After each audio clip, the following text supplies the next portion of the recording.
Kaleshwaram commission నివేదికనే high court తప్పుపట్టిందని Kukatpally MLA Madhavaram Krishnarao అన్నారు. కాంగ్రెస్ ప్రభుత్వం కుట్రపూరితంగా కమిషన్లు వేస్తోందన్నారు. కేసీఆర్ కుటుంబంపై కక్ష సాధింపు చర్యలో భాగంగా కమిషన్లు వేస్తున్నారని మాధవరం కృష్ణారావు మండిపడ్డారు.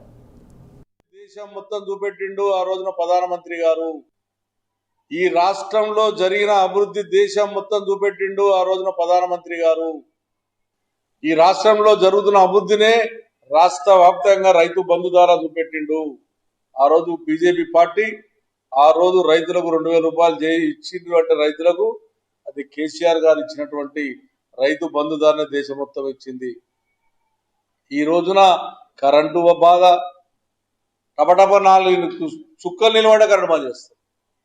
ఇక ఇప్పుడు బిందెలు కుండల ప్రదర్శన స్టార్ట్ అయిపోయాయి. నీళ్ళు పెట్టేవాడు లేడు, డ్రైనేజ్ పెట్టేవాడు లేడు. ఏమి జరుగుతుందో రోజు పొద్దున్న లేచి నుంచి కేసీఆర్ కుటుంబాన్ని నాశనం చేయాలి, కేసీఆర్ కుటుంబంలో చీలికలు తేవాలి, ఎమ్మెల్యేల మీద దాడులు చేయాలి, కార్యకర్తలు పోస్టులు పెడితే కార్యకర్తలు లోపడేయాలనే తపన తప్ప ఇంకా ఏం చేయరు. నేను ఇప్పుడు మళ్ళీ చెప్తున్నా, మీరు ఎన్ని కమిషన్లు వేసినా కొద్ది రోజులు బాధపడుతుండొచ్చు మా పార్టీ క్యాడర్ కానీ మా పార్టీ నాయకులు కానీ, ప్రజలు మాత్రం ఖచ్చితంగా